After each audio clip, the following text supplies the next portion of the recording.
As a kid, I used to think Disney World was the place of dreams. But now as an adult, I think it's more of a nightmare. This happened when I was 9 years old. It was my best friend's birthday and she was spending the day at the Magic Kingdom. Since she was an only child, I was invited along too. My family didn't have a lot of money back then, so even though we lived within a 4-hour drive of the parks in Florida, I'd never been before. I was so excited. It was all I thought and talked about for days. Little did I know that behind Disney's shiny exterior, there was a dark side. The park was already busy when we arrived, and the wait times were tediously long. The Dumbo ride was close by and had a relatively short wait time, at least in comparison to some of the other rides.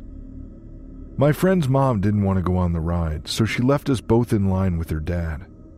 As I waited in line and watched the elephants in colorful hats and ruffled circus collars spin until I felt dizzy, I started to feel a bit nervous.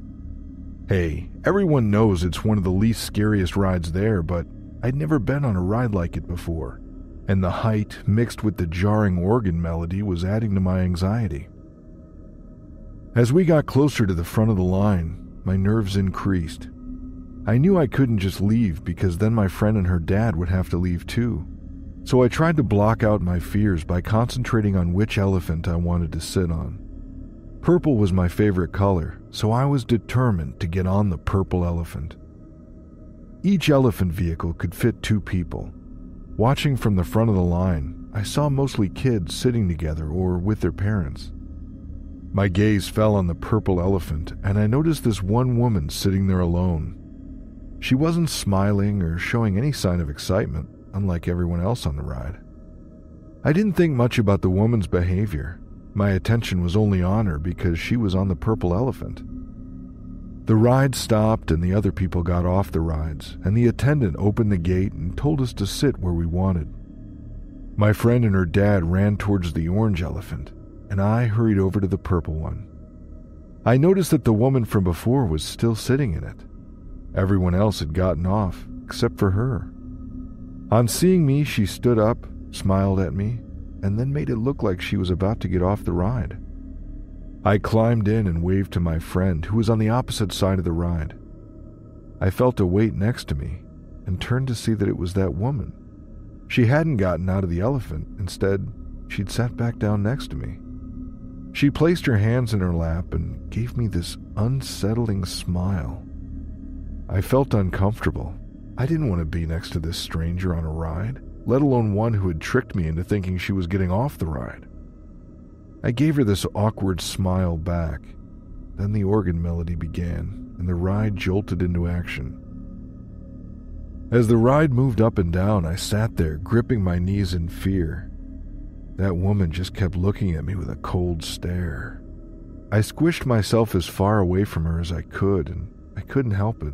I burst into tears, but still, she just looked at me with that creepy smile. The ride seemed to last for an eternity. That woman's gaze didn't leave me once, even though she could see how afraid I was. When it did eventually stop and everyone got off, I was too frightened to move. Then she reached over to me, pressed a pale hand onto my shoulder, and in this quiet, unsettling voice muttered, "Not this time, maybe next time." Then she said something even creepier. She said my name. I don't know if she overheard my friend calling it or what. All I know is this creepy woman somehow knew my name. Then she pulled away from me, stood up, and stepped off the ride. I was completely hysterical after that and paralyzed with fright. My friend's dad had to drag me from the ride. When I eventually calmed down enough to tell what happened, my friend's mom was furious with the dad for leaving me to go on the ride alone. To this day, I don't know who that woman was, how she knew my name, or why she said and did those things. All I do know is that even now, all these years later, I still have nightmares about being trapped on the purple Dumbo, that woman's cold eyes staring at me, her pale fingers on my shoulder, and being unable to escape.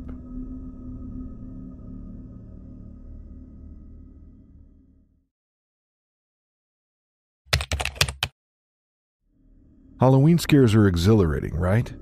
Especially when it involves corny, spooked-up versions of everyone's beloved Disney characters. That's what I used to think. But then something terrible happened to change my thoughts on this. In all honesty, going to Disney during the Halloween celebrations was as much for me as it was for my kids. I loved horror films and they loved Disney, so it seemed like a win-win all around. We'd been walking around the park for a while, just checking out the pumpkin towers and impressive garlands and decorations.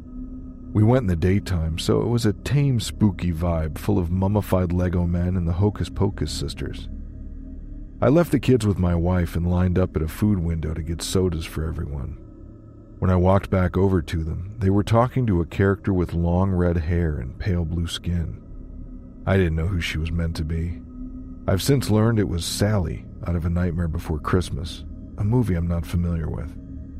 She crouched down to speak to them and handed them each candy in a foil wrapper with a picture of a cartoon spider on it. My oldest daughter, who likes to save things for later, passed her candy to my wife to look after, while my youngest, who lacks patience, tore it open, popped it into her mouth, and threw the wrapper at me. I couldn't see a trash can nearby, so I put the wrapper in my pocket. We wandered around for a bit and deliberated about which rides to go on. We were about to join the line for the Toy Story Slinky Dog Dash when I noticed my youngest slow down and grab her stomach. We asked her what was wrong and she told us her tummy ached and everything looked fuzzy. At first I thought it was due to the heat, so I tried to get her to drink some water. As I got her to sit down on a nearby bench, I noticed a red rash across her neck and arms. I knew then that something was seriously wrong. Then she went completely limp in my arms, with foam running down the corner of her mouth. I've never been so terrified in my life as I was at that moment. I screamed for help and one of the cast members ran over. He took one look at my daughter and called 911 to alert emergency services. The paramedics arrived within a few minutes and took her in an ambulance to the nearest hospital. My wife went in the ambulance and I followed with our other daughter in a separate vehicle. At the hospital, the doctors managed to stabilize her. They said they suspected poisoning and asked us to recall everything she'd eaten that day. That's when I remembered the candy the red-haired character had given her. My wife searched her pockets for the candy the character had given our other daughter, but she couldn't find it. It must have fallen out or something. Thankfully, my daughter began to improve, but it was still a terrifying couple of days spent darting between the hospital and the hotel with my other child. I ended up wearing the same clothes for I don't even know how many days straight. Showering and changing just didn't seem important then. I was in the hotel getting some supplies to take back to the hospital when I reached into my shorts pocket and pulled out the candy wrapper that Sally had given her. I unraveled it in my fingers and a folded piece of paper fell out.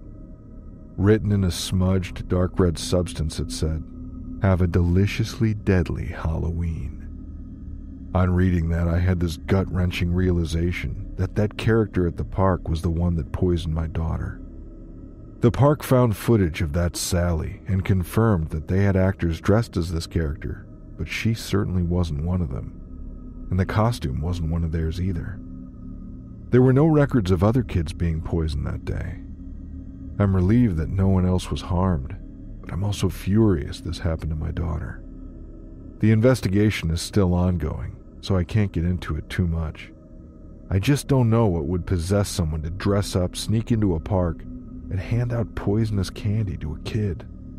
It's made me question people, and now I find it very difficult to trust anyone.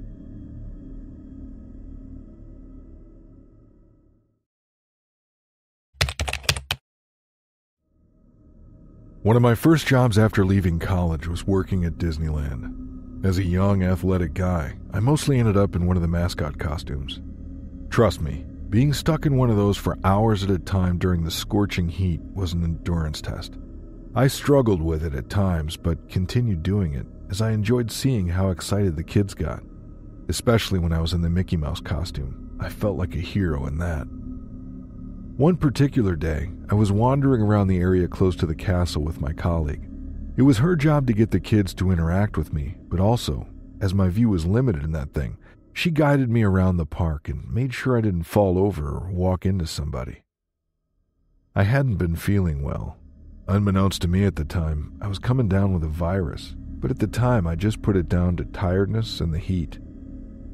It was a busy day and we were already understaffed, so not wanting to let anyone down, I didn't tell anyone how sick I felt. I was in the Goofy costume, which wasn't as bulky as some of the others, but was still a hot and sweaty costume to be in.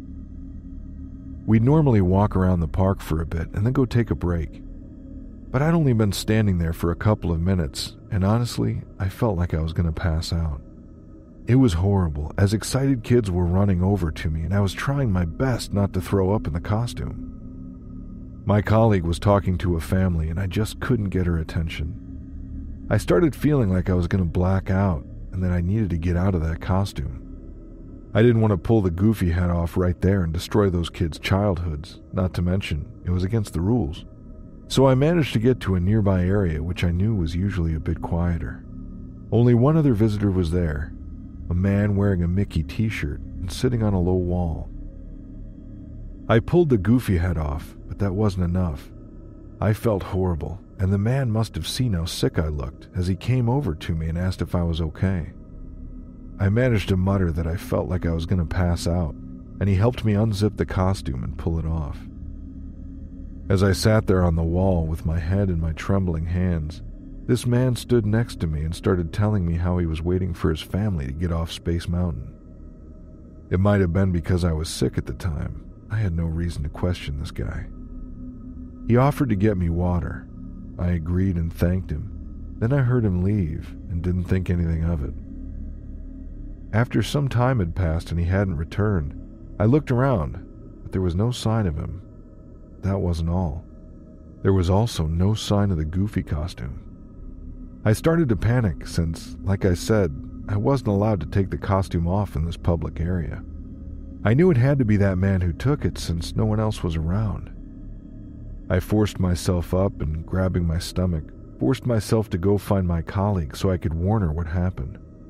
As I walked around the corner, I saw her there, leading little kids over to a mascot. I felt a flash of panic on seeing who it was. Goofy. I staggered over to her, and her face dropped when she realized I wasn't in the costume. That's when I looked back and saw that Goofy had their arm around a boy and was leading him away from his family. My colleague rushed after him and told the family that Goofy was due a break to cool down. Goofy ignored her and continued trying to lead the boy away. At one point, fake Goofy actually pushed my colleague away and lifted the boy.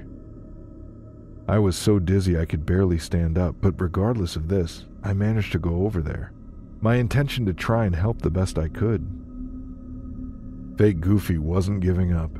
He pushed us aside to carry that boy away, even though at this point, his parents realized something was wrong and were trying to get him back.